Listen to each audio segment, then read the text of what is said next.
Et rigtig stort og varmt velkommen til jer alle sammen. Velkommen til den her livestream om aftabuisering af psykisk sygdom.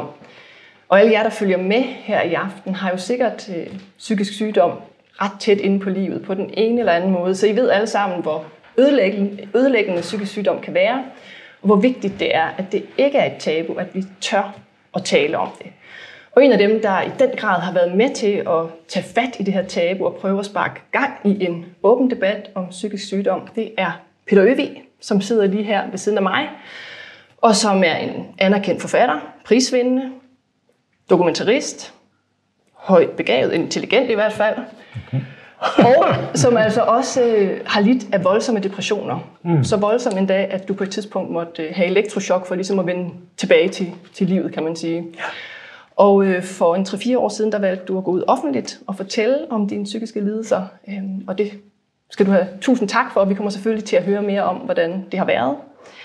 Og ved siden af dig, der sidder der også en, der kæmper for at aftabuisere psykiske lidelser. Det er overlæge og klinisk professor i psykiatri, Lars Kessing, som har arbejdet hele sit liv på, hele sin karriere i hvert fald, for at prøve at forstå psykisk lidelse. Hvad er det for noget, og hvordan kan du hjælpe de mennesker, der har psykiske lidelser? Og nu ved jeg jo, at inden for lægeverdenen, der er det ikke højt i hierarkiet at være psykiater. Men du skal bare vide, at vi er mange, der er taknemmelige for, at der er nogen, der kaster sig over det område. Og man kan jo undre sig over, at der ikke er flere, der beskæftiger sig med det, fordi du har med din forskergruppe lavet en undersøgelse, der kom frem her for nogle måneder siden. Jeg hørte om den i radioen og tabte kæben. Og nu skal jeg lytte godt efter, fordi det Lars Kessing han havde undersøgt, det var, hvor mange danskere, der i løbet af deres liv er i behandling for en psykisk lidelse. Og det antal, det er altså lige over 80%. Så det vil sige, 4 ud af 5 danskere har i løbet af livet en eller anden psykisk lidelse, som de får behandling for. Og vi vender tilbage til senere, Lars, om du også bliver overrasket. Men i hvert fald, så kan man jo sige, at det er helt uforståeligt, at det er så svært at tale om psykisk sygdom, når 4 ud af 5 i løbet af deres liv bliver ramt af det. Ja. Men det er jo så det, vi gør nu. Taler om det. Og I kan stille spørgsmål inde på chatten i Facebook. Det vigtige, det er, at I husker, at I ikke må skrive jeres navn. I må ikke skrive jeg. I må heller ikke nævne specifikke præparater. Jeg er så nødt til at tale i generelle termer. En mand i 30'erne, der lider af og får noget antidepressiv osv. Og det er ikke os, der siger det. Det er persondataloven. Vi prøver selvfølgelig at svare på så mange spørgsmål som muligt, men nu skal vi have jer på banen, for det er jer, vi gerne vil høre fra. Og allerførst kunne jeg godt tænke mig at høre fra dig, Peter. Det er jo så de her 3-4 år siden, du gik ud offentligt med dine historier om psykisk sygdom. Og jeg kunne godt tænke mig at høre både, hvordan var reaktionerne sådan lige umiddelbart i kølvandet på det, og også hvordan har du oplevet reaktionerne i de år, der er gået. Er det blevet mindre tabubelagt at tale om? Jeg havde faktisk behov for lige der at blive udskrevet efter 2 måneder på Rigshospitalet Psykiatrisk Klinik og fortælle det på Facebook, fordi at, jeg tænkte, jeg skal ikke gå rundt og sige, det er ikke noget, jeg skal forholde mig til hver gang jeg møder et nyt menneske, at jeg ligesom skal fortælle den her historie, så lad mig gøre det en gang for alle. Og det var godt for mig, men hvis man lige skal nævne en ulempe, så er det jo, at der kan være børn, eller der kan være nærtstående, der synes, at nu går det lige hurtigt nok, og kunne de ikke få lov til selv at fortælle dem, de havde lyst til at skulle videre, deres far eller ven, eller hvad det nu er, faktisk lider af psykisk sygdom. Så der har jeg sådan ligesom også måttet tage stilling til selv, at det må være den syges ret at beslutte, om man vil være åben om det eller ej. Men det skal man bare være klar over, at det ikke er alle, der lige synes, at det er det bedste i verden. Så skrev jeg så senere en bog, der udkom for 4 år siden. Min mor var besat, som handler om både min egen og min mors psykiske sygdom. Og vi har begge to en bipolar diagnose. Min mor hed så maniodepressiv, fordi det hed det dengang. Og det har jo været en fantastisk oplevelse, fordi man skal lige tage sig sammen, når man faktisk, og det gør jeg jo i den bog, beskriver meget detaljeret, hvor forfærdeligt det er at have jeg havde en svær psykotisk depression, så jeg var ikke bare meget deprimeret, jeg var også vanvittig, jeg var psykotisk. Og tæt på at begå selvmord, ikke også? Og stærk masser af selvmordstanker. Så da jeg blev indlagt på Rigshospitalet, havde jeg faktisk døgnovervågning i i 2 uger, altså hvor der sidder en 24 timer i døgnet. Ikke den samme skiftende personer 24 timer i døgnet og kigger på mig. Så jeg var meget, meget syg. Altså faktisk sagde overlægen på afdelingen til mig bagefter, at man kunne ikke rigtig være mere syg, end jeg var, da jeg blev indlagt.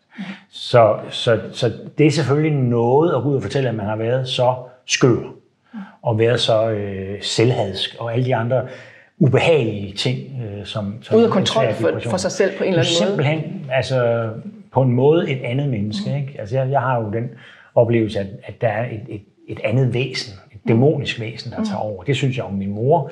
Det var så set udefra. Da jeg så selv fik sygdommen, så kunne jeg mærke, at det faktisk er også, det var også min egen oplevelse indenfra, at man mister kontrollen med sin egen bevidsthed. Og det tror jeg, alle mennesker vil opleve som grænseløst gruopvækkende. Altså fordi vi er så vant til, at vi er os selv, og vi er helt sikre på, at det er mig det her. Ikke? Og pludselig så bliver man en anden, og man kan ikke selv styre det. Det er uhyggeligt. Så derfor er jeg da godt klar over, at det er ikke noget, man sidder og konverserer over til et middagsbord. Og det var faktisk også det, jeg gerne vil undgå. Altså jeg vil gerne fortælle min historie sådan, at den var tilgængelig, men ikke skulle sidde og svare på alle mulige spørgsmål, hver gang jeg havde det hyggeligt. Så viste det sig så, at der var mange, der gerne ville høre foredrag om det, og det har jo været, udover at folk har læst bogen, så har jeg også holdt virkelig, virkelig mange foredrag, og der møder jeg jo så tit dem, der læser bogen. Og det, at jeg har været åben, det virker som om, at det har inspireret nogle andre til også at være det. Både, altså dels kan det være den syge selv, fordi jeg siger altid til mine foredrag, at jeg har fået det bedre af at tale om det. Så det er ikke bare sådan en idealistisk beslutning. Det er simpelthen også noget, der gør, at jeg får det bedre. Min psykiater er ikke i tvivl om, at en af årsagen til, at jeg har været rask i de sidste, altså siden jeg blev udskrevet for snart 6 år siden, det er, at jeg bliver ved med at tale om det, og er åben over for det, også ret intensivt.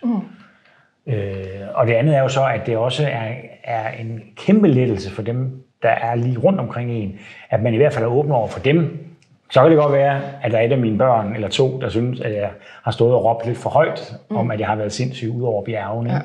Men det, at man er åben over for sine nærmeste, og det kan lyde som en selvfølge, men det ved jeg så nu, at der er rigtig mange, især kvinder vil jeg sige, der kommer og fortæller, at deres mand, når han er deprimeret, overhovedet ikke vil fortælle, hvordan han har det. Og det er jo virkelig usundt for ham selv, og nogle gange fører det jo til, at man ikke opdager, hvor selvmordstruet han er. Jeg har mødt en hel del mennesker, hvis nærmeste har begået selvmord, og de siger alle sammen til mig, at de anede ikke, at deres mand, deres datter, deres ven var så syg. Fordi at der har ikke været åbenhed omkring det fra den syge. Så det er jo farligt, og det er jo også voldsomt ubehageligt ikke at få at vide, hvad der foregår inde i ens mand eller ens datter, hvis man kan se, at personen er voldsomt forpinet. Så det, at du er åben over for din familie, det gør, at de hele tiden ligesom har temperaturen på dig og ved, at du ikke er på vej et sted hen igen, hvor de mister dig til det. Ja. Den dæmon. Og det er jo selvfølgelig også en skræk, som, altså det ved alle deprimerede, hvor meget man frygter at blive deprimeret igen. Men man overser måske nogle gange, at dem rundt omkring en faktisk er lige så skrækslagende. Jeg husker, at da der var gået måske 1 år eller mere, så spurgte min søn, om han egentlig stadigvæk gik og var bange for, at jeg blev syg igen. Og så kiggede han på mig, og så sagde han, hvad tror du selv? Ja. Det var et dumt spørgsmål. Ja. Men det var nok godt, du spurgte. Men Lars, nu kan jeg godt tænke mig at hoppe over til dig, for du sidder jo ikke i dag på den anden side af bordet, men du sidder som behandler, så normalt vil du sidde på den anden side af bordet end Peter. Det han fortæller her om reaktionerne og evnen til at skjule det, og pårørendes reaktioner, er det noget, du genkender? Ja, det oplever vi hele tiden, synes jeg. Det oplever man som behandler hele tiden. Og jeg vil egentlig sige, at det er jo næsten værst for personen selv, der er syg. Fordi udover at have en psykisk lidelse, som jo er svært i sig selv, på alle måder, fordi det ændrer følelser og tanker og handlinger, så man næsten bliver en anden person, føler sig som en anden person, som Peter også beskriver. Udover det, så ved ikke at fortælle om det, ved at det er tabu, så afskærer du dig selv for den støtte, du ellers kunne få af venner og familie og arbejdsplads og bekendte, ved at tale om det, ved at fortælle om det. Hvilket vi ikke gør. Der er så mange undersøgelser, også danske undersøgelser, der viser, at mennesker med mange forskellige psykiske lidelser, ikke fortæller om det, fordi de føler, det er pinligt, det er skamfuldt, de er bange for reaktioner fra andre mennesker. De har også måske selvbebrejdelser om, at det er for ringe, eller det er for dårligt, at jeg burde kunne klare det, og hele det skamfulde kan man også selv have, ligesom man også kan opleve det fra mennesker, man fortæller om det. Der er heldigvis en proces i gang, og nu er det jo helt meningsløst, at der er alle de her, skal vi sige, fordomme, fordi det er det jo, når det er sådan, at 82% af den danske befolkning på et eller andet tidspunkt i løbet af livet får en psykisk lidelse, som de får behandling for. Så er det jo almindeligt, det er jo normalt at få en psykisk lidelse. Det er meget mere normalt at få en psykisk sygdom. Det er unormalt ikke at få det, kan man sige. Ikke? Det er 18%, 20% af os, der ikke gør det i løbet af livet. Så det er jo på en eller anden måde helt skørt, at vi afskærer os fra hele den støtte, der er, som Peter fortæller, ved at fortælle andre mennesker i sin nærhed, mennesker, der betyder noget, om hvordan man har det. Man kan sige, at man kan miste sig selv, når man får en psykisk lidelse, og man kan vinde sig selv igen ved at gå ud og fortælle om det med andre, og selvfølgelig herunder også behandlere. Der vinder man sig selv igen, men man dobbelttaber sig selv, hvis man også giver efter for tabuet. Ja. Og det er jo interessant, det er fordi, der er så mange, der holder mund, at det ikke bliver snakket om, fordi alle går og tror, at naboen ikke har det, og din undersøgelse kan jo så måske være med til at aftabuisere, fordi det går op for os, hvor mange der er. Ja. Men jeg kunne egentlig godt, som jeg sagde i starten, tænke mig at høre, blev du overrasket? Nu har du arbejdet i det her felt i 20-30 år. Blev du overrasket over, at det var 82%? Det gjorde jeg så ikke, fordi vi havde den hypotese, som det hedder, forestilling, at det ville være meget højere, end vi har gået og troet. Og grunden til, hvad troede man inden? Før der troede vi, at det var 40% af en given befolkning, som i løbet af livet ville udvikle en psykisk lidelse. Og i de 40%, det dækker kun de aller sværeste, kan man sige. Peter har jo haft en svær sygdom, hvor Peter har haft kontakt til hospitalsvæsenet. Så det er kun dem, der får kontakt til hospitalsvæsenet. Men det, der er med i vores undersøgelse, det er alle de mennesker, der også bliver behandlet hos egen læge eller hos en privatpraktiserende psykiater. Det vi kalder primærsektoren. Ikke? Og når man tæller dem med, og det er altså bare første gang, der er nogen, der gør det i verden, så kommer tallet op på 82%. Og vi kan sige med sikkerhed, at det ikke er en overdrivelse. Vi kan sige, at vi tæller bare, hvordan det er i den danske befolkning. Det er via Danmarks Statistik, så vi tæller bare helt automatisk op, hvor mange det er, der i løbet af livet bliver syge fra 0 til 100 år. Vi kan så også se, at det ikke bare er overdiagnostik. Det kan jo være nogen, der går ud og sige, at det kan ikke være rigtigt, fordi som du siger, når man kigger rundt i sin bekendtskabskreds, så kan man måske kun nævne et par stykker, men ikke 82%. Nu er det jo også på livstid, men alligevel, vi kan så se, at det har altså markante betydninger for den enkelte, at få den her psykiske lidelse, og det er et af de kriterier, man har for, at der skal være tale om psykisk lidelse, det er, at der er en funktionspåvirkning. Det vil sige, at det ændrer livet for den enkelte person at få en psykisk lidelse. Og det kan vi se, det er sådan, at hvis man er i gang med en uddannelse, og man så bliver ramt af en psykisk lidelse, så er sandsynligheden for, at man gennemfører uddannelsen, den er mindre. Hvis man er i arbejde, bliver man ofte arbejdsløs. Ens livsindtægt falder 5-15 år efter, at man får en psykisk lidelse sammenlignet med en person, der ikke gør det. Og endelig bliver man hyppigere fraskilt og kommer hyppigere til at bo alene. Så det er det, man må kalde altså markante socioøkonomiske konsekvenser af at få en psykisk lidelse. Så ud over alt det der er svært, fordi ens liv vælter, mere eller mindre afhængig af, hvor svær en psykisk lidelse det er, men gennemsnitligt vælter. Ud over det, at det gør det, ud over pinen ved at have en psykisk lidelse selv, hvis man så derudover også skal kæmpe med tabuiseringen, herunder måske sin egen tabuisering, kalder vi det jo også, så er det op ad bakke, ikke? Så i sig selv at gøre noget i forhold til tabuet er en kolossalt stor ting, og det er jo ikke gjort på én gang, men det er vigtigt, som Peter, at der er nogen, der går ud og fortæller offentligt om det på godt og ondt. Og det er en undersøgelse, og det er jo endda kun dem, der har fået medicinsk behandling. Der vil jo så også være nogen, som har fået psykologbehandling osv. Ja, det er ikke talt med. Nej.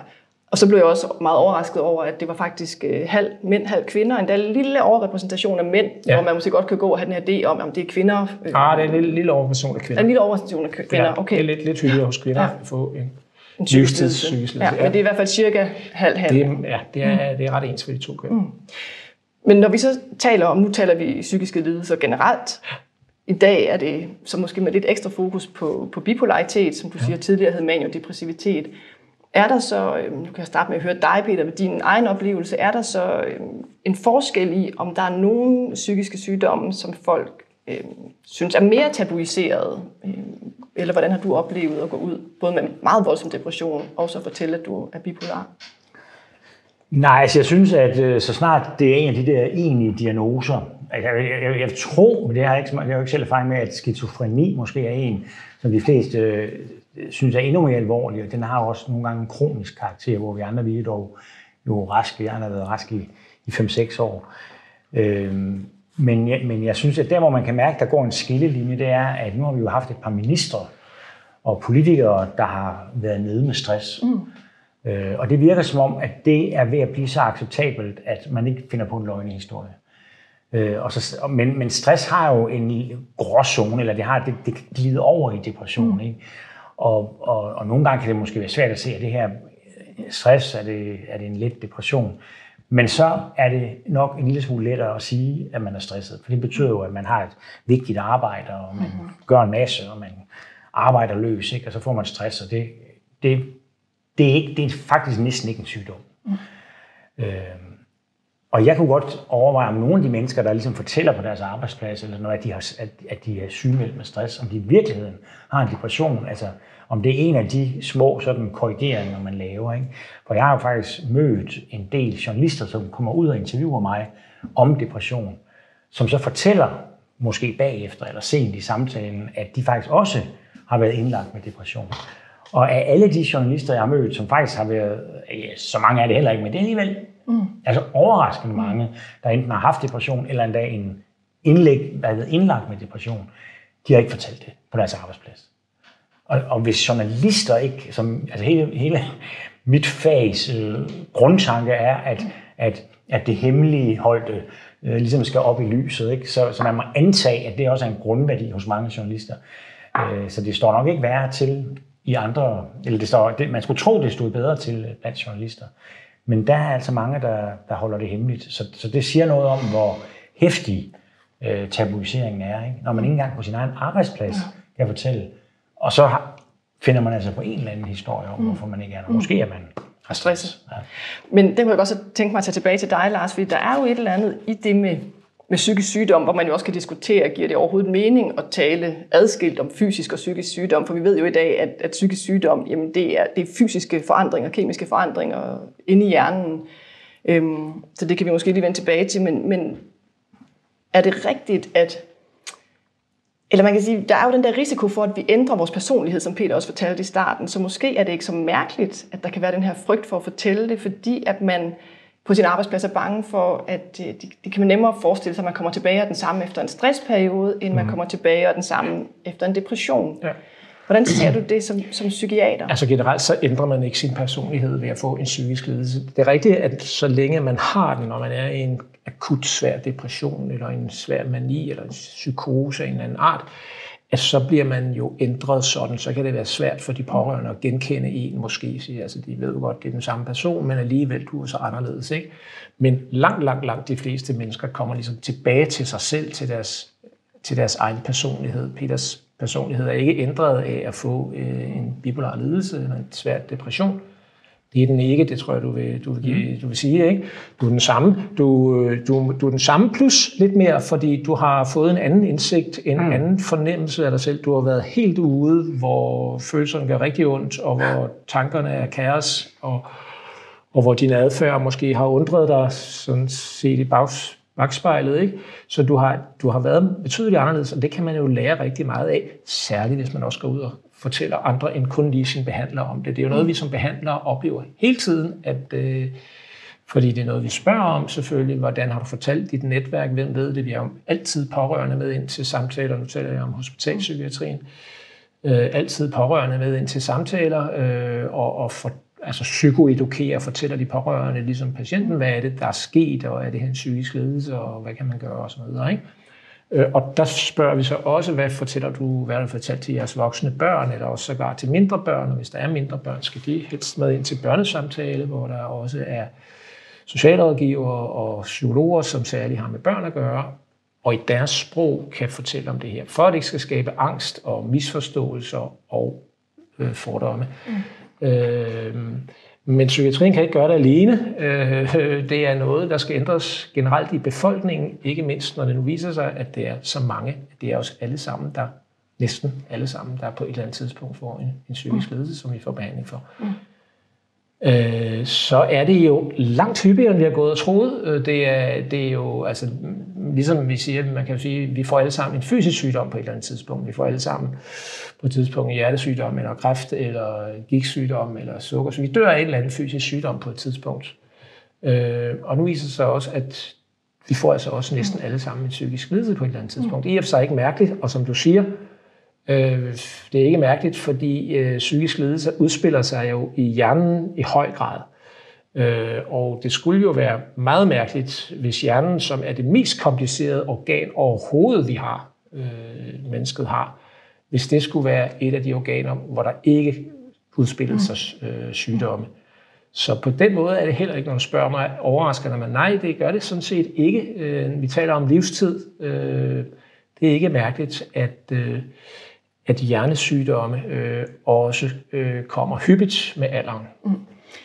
Men man kan så sige, hvis nu man skal forsvare de journalister, som jo burde måske sige det åbent på deres arbejdsplads, hvis man står som arbejdsgiver, så vil man jo måske gerne vide, jamen kommer den her medarbejder også i morgen, og kan jeg regne med, at de også kommer om en uge, og jeg tænker, hvis der sidder nogen herude og har bipolar lidelse, som ikke er helt oppe i skizofreni, som Peter nævnte, måske sådan er en af dem, man kan frygte mere.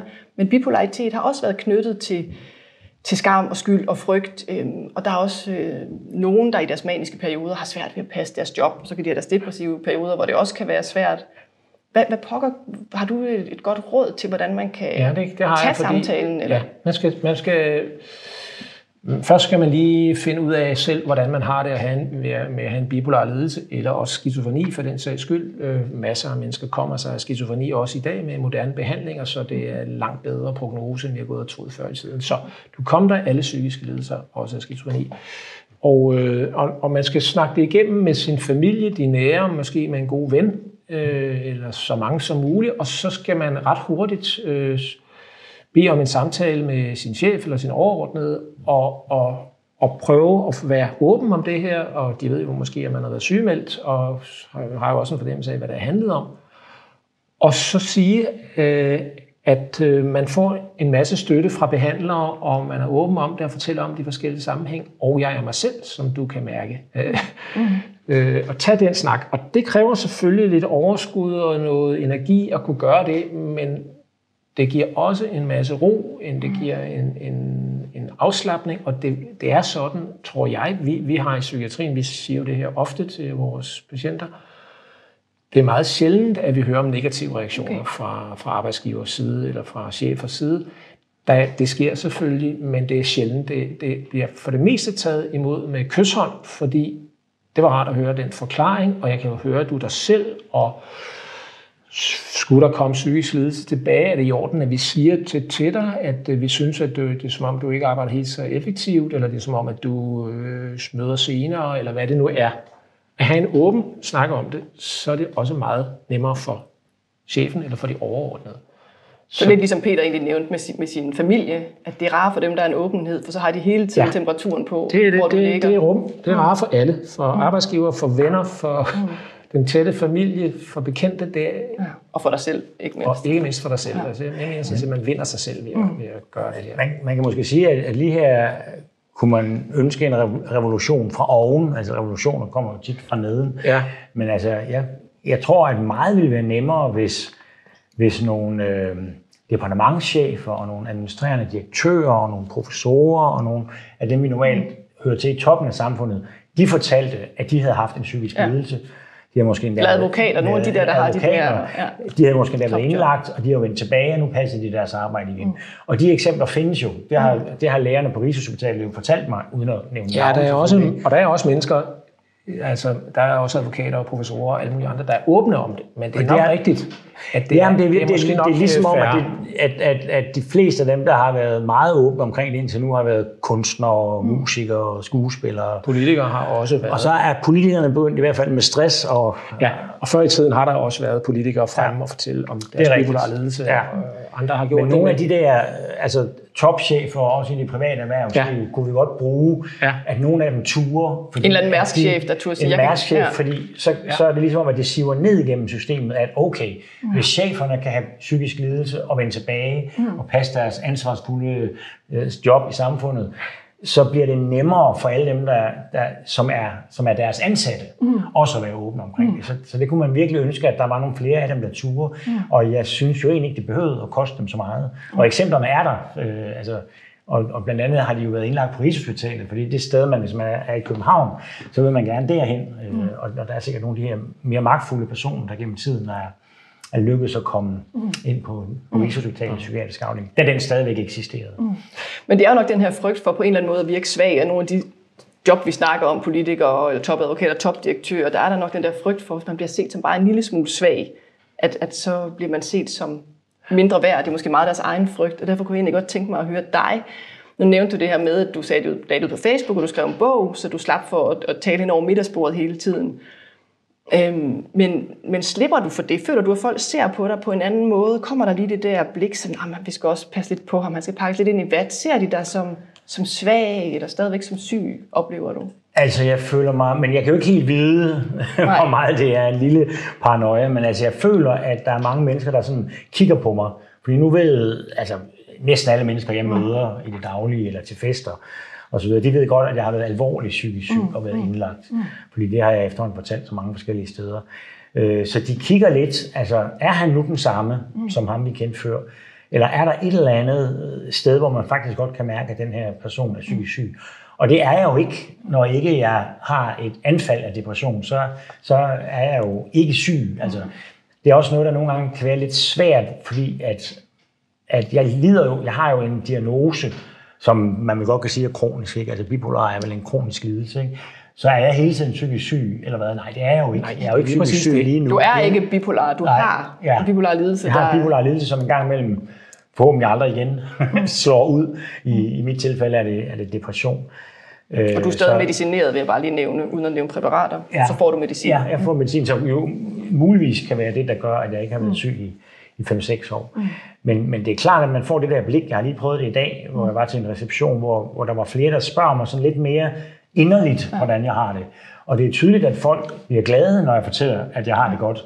Men det er jo også lidt sådan en ting at bære på, at man er blevet sådan et eksempel, som nu skulle jeg helst blive ved med at være rask, faktisk. Ikke? Fordi at det er jo en happy ending historie, jeg tager rundt og fortæller, både i min bog og når jeg holder foredrag.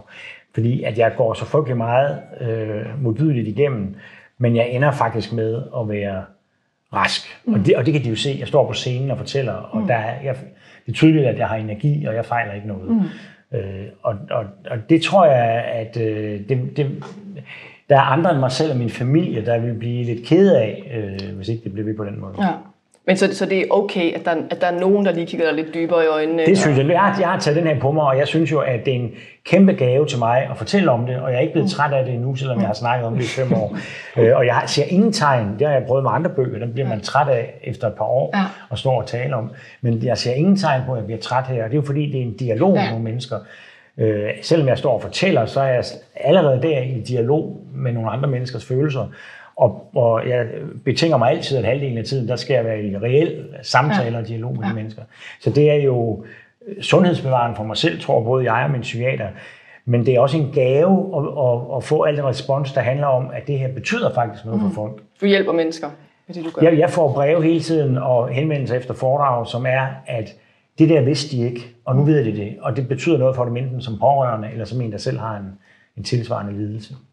Og nu nævnte du jo selv lige det med dialogen, og vi kan jo ikke have en talt dialog med jer, der sidder derude, men I kan stille spørgsmål på Facebook, og det er der nogle af jer, der allerede har gjort. Den her kan vi svare ret kort på, vi vil gerne nå så mange som muligt, for det snakkede vi om lige inden vi gik i gang. Peter, kan man have en bipolar lidelse, hvis man ikke har en manisk periode? Altså, det tror jeg ikke alle psykiatere er enige om, men jeg har fået en bipolar diagnose, selvom jeg ikke har haft mani.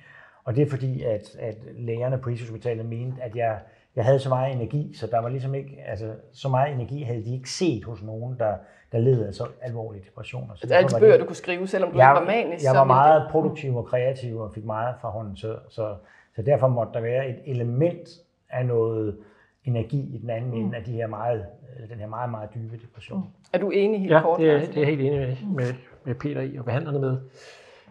Sådan kan det godt være, og den behandling, du får, er jo også behandling for bipolar lidelse, og det kan være med til at ligesom bekræfte, at diagnosen kan være rigtig, ikke? Selvom det også kan hjælpe på andre ting. Det er medicin. Så jamen der er et spektrum der af bipolar lidelse. Ja. Og dermed der kan bipolar lidelse jo være en svær diagnose at sætte, fordi den kan have mange forskellige udseender, men kan du helt kort komme ind på nogle af grundtrækkene måske, Lars? Ja, altså det klassiske ved bipolar lidelse, det er jo, at der er mindst en mani eller en let mani. En let mani kalder vi en hypomani, og en mani er jo kendetegnet ved, at der er påfaldende opstemthed, altså løftet stemningsleje og påfaldende høj aktivitet, som Peter nævner. Ja, uden at have den opløftede stemning, så er der den høje aktivitet. Ja. Og derudover kan der være en række andre symptomer. Man sover meget lidt, og man taler meget hurtigt, og kan være svært at følge og sådan noget. Så ved en bipolar lidelse, der er der mindst en hypomani og en mani, og ofte er der jo depressioner, og der kan komme manier hen under vejen også. Så det at adskille en bipolar lidelse fra for eksempel bare det at have depressioner løbende, det er, at ved depressioner, så er du mere, altså så er du nede, og så er du mere afslappet normalt, og så er du nede, og så er du nede, altså har depressioner, så siger vi en neutral stemningsleje, ikke? Neutralt humør. Ja.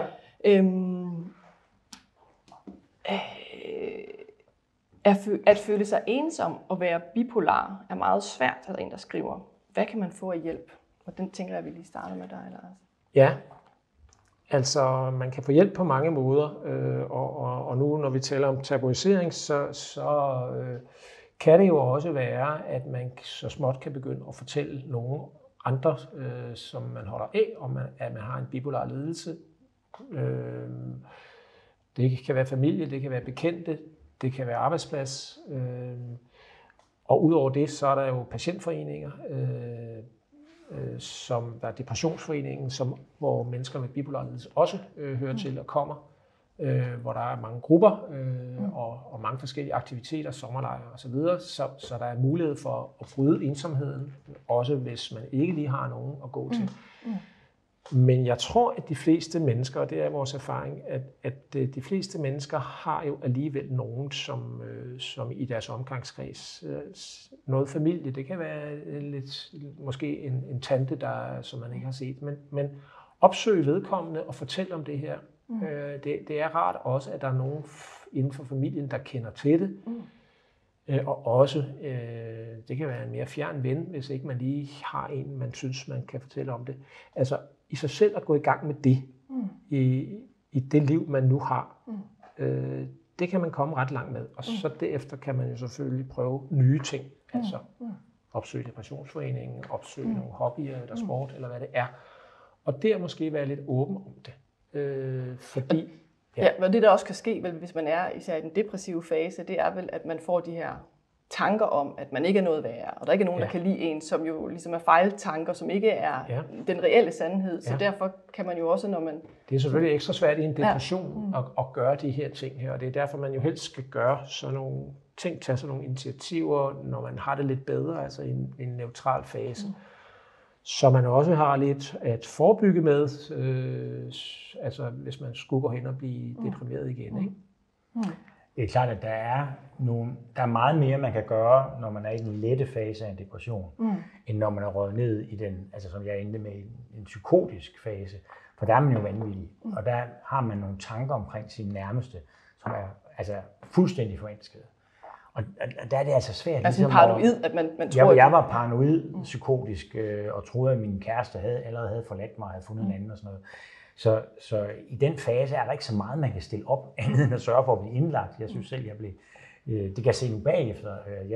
Jeg værede mig så meget ved at blive indlagt, at der gik i hvert fald 2 måneder for lang tid, inden jeg blev indlagt. Og det var faktisk en ven, der tvang dig, som jeg husker det til. Ja, han tvang mig ikke, men det lykkedes sammen med stor autoritet at få mig overtage til at gå ind i en bil, og så kørte de mig ind på... Og hvor du overvejede at flygte, som jeg... Ja, altså jeg havde alle mulige planer om at komme væk. Jeg var skrækslagen, og det tror jeg er undervurderet, hvor bange mange mennesker er på indlagt på psykiatriske hospitaler. Det skyldes jo dels vores frygt for at miste kontrollen over vores eget liv, og blive spærret inde, måske hvis det er en lukket afdeling. Og så er jo også en masse fremstillinger især i filmens verden, ikke? Gøgeredden og så videre, som gør, at man har nogle fuldstændig forfejlede opfattelser af, hvad der foregår i psykiatrien, og at Lars og hans kolleger nærmest er onde mennesker, der prøver at få ens bevidsthed blæst ud af knuppen på en.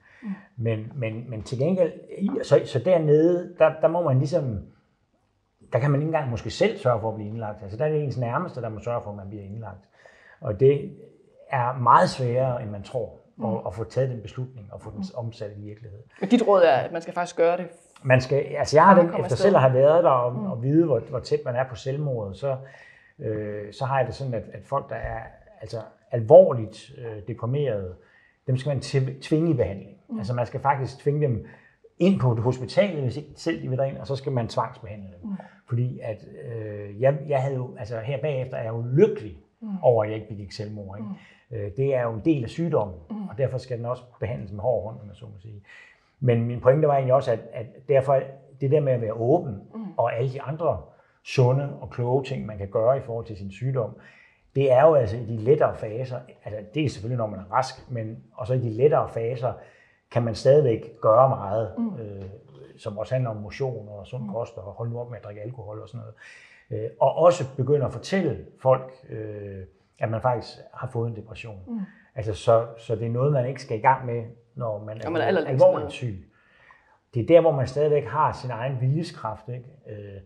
Og der skal man bruge den. Altså der vil jeg sige, at der skal man bruge al den viljeskraft, man har. Jeg har heldigvis meget. Jeg ved godt, at så er der nogen, der har mindre, men man må bruge al den viljeskraft, man har til at få gjort de fornuftige ting.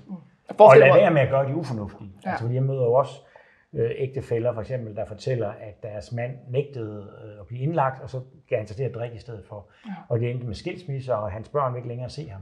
Og så er han jo da for alvor blevet ensom. Ikke? Så det der med åbenheden er jo den bedste medicin mod at isolere sig fuldstændig fra sine nærmeste. Og det er det, man gør på vej ned i det dybe hul. Altså på et eller andet tidspunkt, når man når langt nok ned, så begynder man at isolere sig fra alle andre mennesker, fordi man synes ikke, at man er ved at være sammen med. Og så derfor er det for sent på det tidspunkt at gøre de gode ting.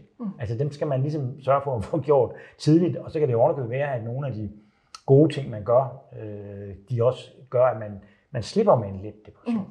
Og er det sådan, Lars, vil det altid være sådan, at en depression, det er sådan en hvad kan man sige, langsommere eller hurtigere, men altid en nedadskridende. Det er ikke sådan, at du kan komme fra normal eller neutral fase, altså til dyb depression med et det kan man godt. Det er der nogle mennesker, der oplever, at det sker meget pludseligt, altså med få dages mellemrum, eller måske næsten inden for en dag. Det går fra at have det godt til at være dybt depressiv.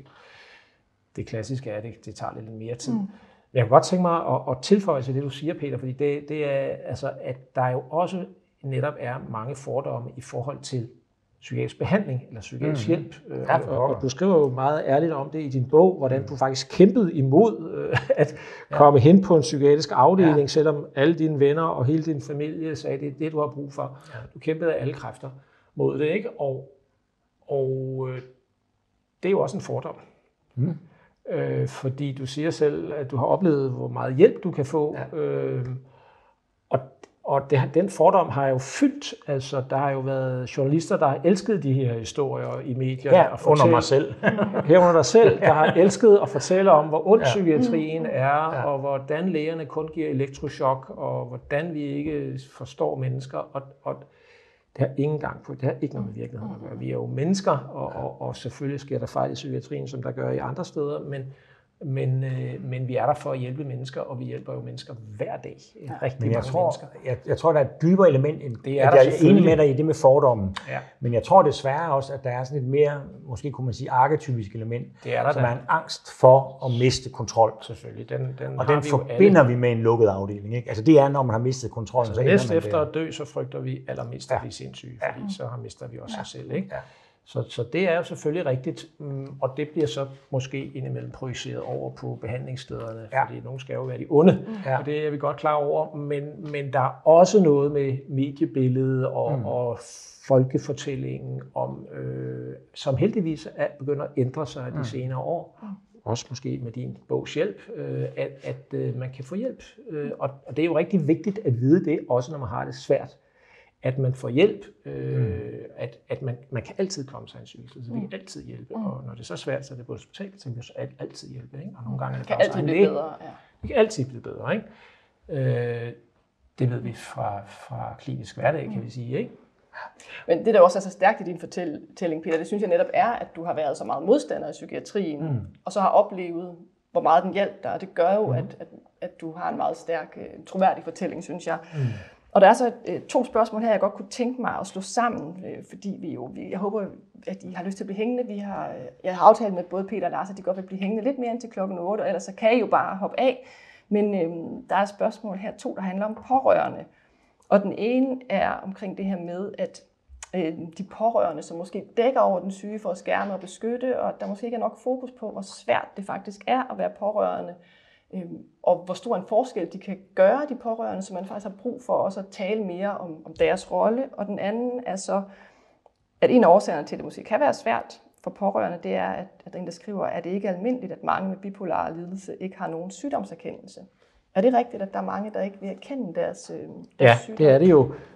Men jeg vil gerne starte med det her med de pårørende først, fordi det er jo i dag standard, at hvis man har en bipolar lidelse, eller får en stillet diagnose bipolar lidelse, det bør være sådan i alle 5 regioner i Danmark, men i hvert fald er det sådan en region hovedstaden, at så bliver alle mennesker, alle patienterne, bliver dels tilbudt behandling i en særlig klinik. Det er 300 mennesker om året med nydiagnosticeret bipolar lidelse, der kommer ind der, og alle deres pårørende bliver så tilbudt noget, vi kalder gruppebaseret psykoedukation, som er, at man altså mødes med andre pårørende til patienterne, som går i klinikken, og så er der noget information, der er noget diskussion, der er indbyrdes erfaringsudveksling, det er noget, der kører hver 14. dag, 2 timer, over 6 gange. Og de pårørende er meget, meget glade for det, og der er livlige og spændende diskussioner, og det er hjerteblod selvfølgelig, fordi det er så tæt på, men det får man rigtig meget ud af som pårørende. Og der er også i de andre regioner noget, der kan minde lidt om det, måske ikke helt så systematisk. Vi så vil undersøge, om det er sådan, at når nu de pårørende får gruppebaseret psykoedukation, så dels får de pårørende det bedre af det her, det håber vi jo, men også får patienten til de pårørende det bedre af, at den pårørende får noget mere oplysning om bipolar og nogle redskaber, hvad kan jeg gøre, hvis patienten ikke vil stå op om morgenen på grund af noget depression, eller taler råt og voldsomt til mig i en mani, som man kan gøre. Hvordan skal man håndtere sådan nogle ting? Masser af dagligdags situationer. Måske vi lige skal høre den, så kan vi bagefter høre om det her med sygdomserkendelse. Er det også dit bud på, hvad man som pårørende kan gøre, og synes du, de bliver overset, og det er det, du oplever, når du er ude og holde foredrag? Ja, altså jeg oplever, at før man har prøvet at være pårørende til en alvorlig psykisk syg, så ved man simpelthen ikke, hvad det handler om. Altså det er mere belastende, og jeg opdagede det først, da jeg var blevet rask. Altså hvor hårdt det har været for mine nærmeste, fordi man bliver jo, det må man jo sige, altså en svær depression er en meget selvoptaget sygdom. Og det er jo ikke fordi, man har lyst til at sidde og røre sin egen navle, men man er ligesom blevet lammet, altså interessen for omgivelserne er på en måde blevet lammet, det er jo en del af dæmonien i en depression. Så det var først, da jeg var blevet rask igen, at jeg oplevede, hvor hårdt det faktisk havde været for de andre, og de fortalte, hvor hårdt det havde været. Og jeg opdagede for eksempel, da jeg kom hjem fra hospitalet, var blevet udskrevet, at min søn ikke ville se mig. Altså han var gået så meget i sort, at han og var blevet ligesom vendt til vrede, hvad der måske var meget sundt for ham.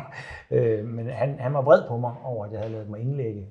Og der gik flere måneder, inden vi bare kunne begynde at indlede en normalisering af et forhold, der havde været meget tæt. Det var også derfor, det ramte ham hårdere, netop fordi vi havde haft en meget tæt relation. Og det hører jeg jo i alle familier, at der er nogen, der bliver, altså hvor de nærmest går ned, når patienten er blevet rask. Fordi så er der ligesom blevet plads til, at de også kan have de følelser, de har. Så det tror jeg, mange pårørende føler, at de er overset, og at sådan nogle initiativer, som Lars taler om, er jo virkelig, virkelig velkomne. Fordi så opdager de pludselig, at at meget af det, man oplever som pårørende, er jo noget, de andre også oplever. Så kan der så være forskellige problemer. Jeg havde den glæde, at min kæreste kom hjem fra sådan et forløb der, og hver gang hun kom hjem, så sagde hun, du har været en god sindssyg. Og det var fordi, at der er jo nogen, der bliver aggressive, ikke? Der er nogen, der begynder at drikke enormt meget, og sådan nogle ting. Og de ting havde jeg så ikke, altså ikke fordi det gjorde det til en sjov oplevelse for hende. Men så opdager man jo ligesom, at der er ligheder, og så er der nogen, der har haft nogle særlige problemer. Så det tyder i hvert fald på, at sådan nogle forløb, som I kører nu her, Lars, eller som I kører nu, er meget vigtige. Det er det. Heldigvis har vi gjort i mange år, sådan set. Men nu har vi mere fokus på det, kan man måske sige. Ja. Så det er noget med også at få dem opsøgt, hvis man er pårørende. Ja. Det her med sygdomserkendelsen, nu er du lige at sige, ja, kan være en manglende sygdomserkendelse. Ja. Hvad kan man gøre som pårørende så? Ja, altså først og fremmest så kan man jo prøve at snakke med patienten om det, selvfølgelig med personen om det, og se, om man kan komme igennem med noget fælles forståelse, og sige, at psykisk lidelse er jo noget, som mange har, og det er altså min fornemmelse, at det er noget af det, du har nu, om det, hvad det nu er, depression eller angst, eller egentlig mani. Og ellers så kan man jo, hvis ikke man kan få en samtale omkring det, så kan man jo opsøge nogle behandlere og sige til patienten selv, at jeg har det sådan, at jeg er nødt til at snakke med din læge om det her, og så ringe op til egen læge og høre, hvad kan man gøre, og nogle gange kan man så, kan egen læge eventuelt komme ud. Det kan også være sådan, at psykiatrien kan komme ud, men det er nu sådan i allersværeste tilfælde, ikke? Og så kan man jo også kontakte pårørendeforeninger og depressionsforeningen eller andre psykiatrifonden, som har rådgivning og vejledning, sådan mere konkret. Meget gode konkrete råd. Så er der sådan et meget konkret spørgsmål, som vi lige hurtigt måske kan tage. Det er til dig, Lars Kessing. Hvor langt er vi med forskning i biomarkører? Og her tænker jeg biomarkører, altså noget, hvor vi i kroppen kan måle noget i forhold til psykisk lidelse, og måske så også komme tættere på, hvad er det for noget medicin, der vil virke? Jeg er meget glad for det spørgsmål, fordi det forsker vi intensivt i, særligt med bipolar lidelse.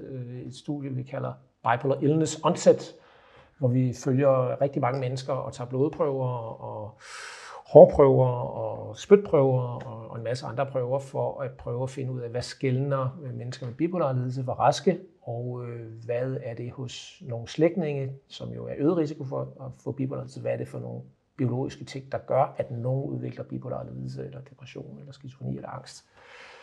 Vi ved rigtig meget om det. Vi har lige en stor ansøgning inde nu her, hvor vi håber på at få bevilling, fordi det, jeg vil sige, om 5-10 år, så tror jeg godt, at vi kunne være der, at man kan lave sådan en samlet biomarkør, baseret på forskellige blodprøver og andre ting, som i hvert fald kunne være et støtteredskab til patienten, pårørende og også behandlerne naturligvis. Er det her nu bipolar lidelse, eller er det noget andet? Og hjælpe til både diagnostik og også undersøge behandlingseffekt. Der mangler stadigvæk noget, men altså 5-10 års kort tid i forskningssammenhæng, så jeg synes egentlig, vi er ret langt med det. Får du lige et enkelt mere, inden der kommer et spørgsmål til jer begge to, og inden vi så begynder at runde af. Nu nævnte jeg i starten, at der ikke er mange stjerner på skulderen inden for lægevidenskaben ved at være psykiater, selvom at der er 80% af os, der bliver ramt af det i løbet af livet. En, der spørger, hvordan tænker du, man kan få flere medicinstuderende til at vælge psykiatrien og arbejde som psykiater? Jeg tænker, du kunne tale om det i en halv time. Du har kun 1,5 til 2 minutter.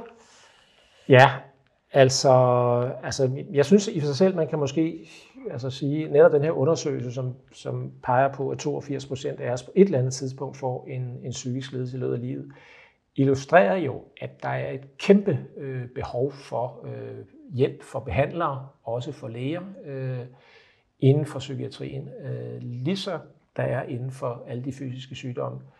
Og så vil man opleve, at som medicinstuderende, så vil man opleve en helt anden verden, hvor biologi og psykologi og sociale faktorer spiller sammen i et kolossalt spændende område, som definerer det at være menneske, som definerer psykisk sundhed og psykisk sygdom, og alt det, man kan gøre behandlingsmæssigt. Det er en utrolig spændende verden, hvor man også som læge bliver klogere på sig selv, og på samfundet og på litteraturen, eller af litteraturen. Og jo egentlig hjælper mennesker det sted, tænker jeg, hvor det kan gøre, og jo hjælper mennesker det sted, hvor det kan gøre allermest ondt. Ja, det er præcis rigtigt. Det er meget givende at være læge og hjælpe mennesker med psykisk lidelse. Jeg oplever selv, det er noget af det mest inspirerende, noget af det mest givende, fordi man har en tæt snak om de inderste ting, og samtidig kan man så hjælpe et menneske også, og det er videre at snakke med et menneske på den anden side af en depression, eller en angstlidelse, eller en psykose. I den forbindelse helt kort, der nævnte jeg tidligere det her med, om det overhovedet gav mening at skelne mellem fysisk og psykisk sygdom. Ja. Om det er med til at holde tabuet i live, at vi ligesom har den her psykiske term, men er vi nødt til at holde fast i det, fordi det er så anderledes? Det mener jeg, at vi er nødt til, indtil at vi ved meget mere om biologien ved psykiske lidelser. Så vi er nødt til at have de nuværende kriterier, eller de bliver revideret løbende. Der kommer en ICD-11, som det hedder, i løbet af et par år her, hvor alle diagnoserne bliver revideret en lille bit smule, også bipolar lidelse. Og de er jo altså deskriptive, de beskriver nogle fænomener og nogle symptomer, og det inkluderer i øjeblikket ikke blodprøver. Og vi er nødt til at komme derover selvfølgelig, hvor det inkluderer blodprøver og andre vævsprøver.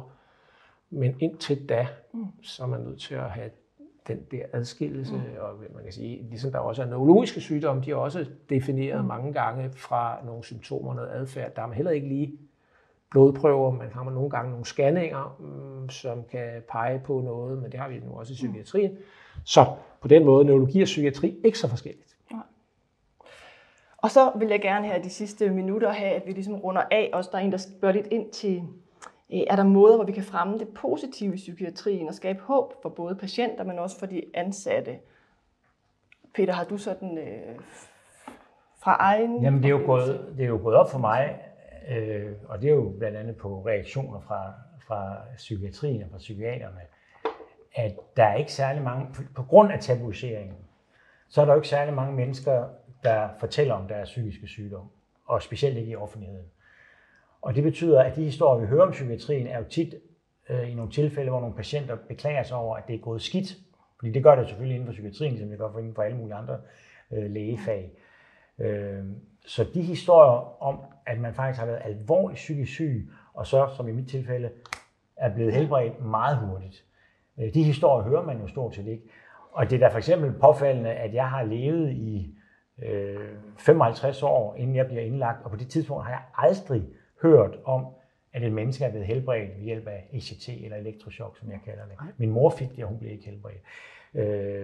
Hvordan kan det være, at en behandlingsform, som jeg nu kan se, som helt statistisk, er vanvittigt effektiv mod svær depression? Altså faktisk er det en mærkelig behandlingsform, fordi jo mere syg man er, jo mere effektiv er behandlingsformen faktisk. Det har jeg da aldrig hørt. Jeg har da aldrig hørt en eneste, der er blevet helbredt ved at få strøm igennem hjernen. Og det ved jeg da godt, hvorfor. Det er da fordi, hvem har lyst til at sidde og fortælle om en vidunderlig helbredelse, når det kræver, at man så, fordi jeg har mødt den reaktion mange gange, når jeg har fortalt, at jeg fik elektrochok, i hvert fald de første par år, at folk siger, Gud, er det tilladt, eller hvorfor sagde du ikke nej til det? Altså fordommen omkring den behandlingsform er så massive, at hvis jeg når jeg skal forklare det, så skal jeg også forklare, hvor skidt jeg havde det. Så skal jeg forklare, at jeg var i helvede. Og dernede vil man bare gerne væk fra og op i lyset igen. Men så siger man så til sidst ja til hvad som helst. Ikke?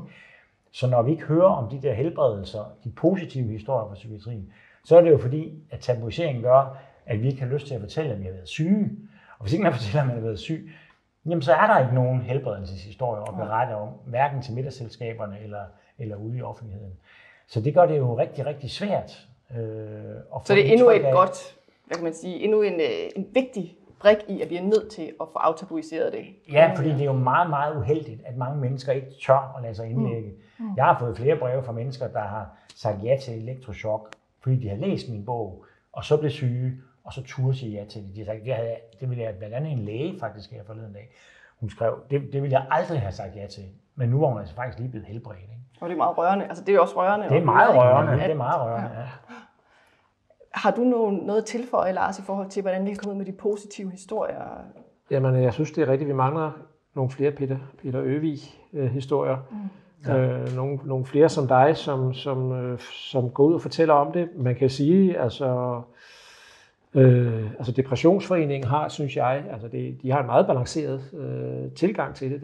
Deres medlemsblad hedder Balance, og det er en meget balanceret fremstilling, men der er brug for, man kan i virkeligheden sige, der er Psykiatrialliancen, som jo består af 42 forskellige brugerorganisationer, som er fantastisk, at de har slået sig sammen og finder ud af at samarbejde, men for dem ville det også være fantastisk, hvis de gik ud og fortalte nogle af de gode historier, fordi jeg er meget enig med dig, Peter, at det vil være så vigtigt at få det tabu, som det stadig er, brudt, at det er forfærdeligt at ende på en psykiatrisk afdeling, eller det er forfærdeligt bare at gå op og snakke med sin egen læge eller privatpraktiserende psykiater om psykisk lidelse.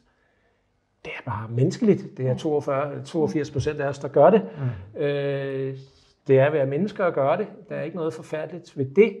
Det er heller ikke forfærdeligt at få en fysisk sygdom. Det kan man også komme langt med.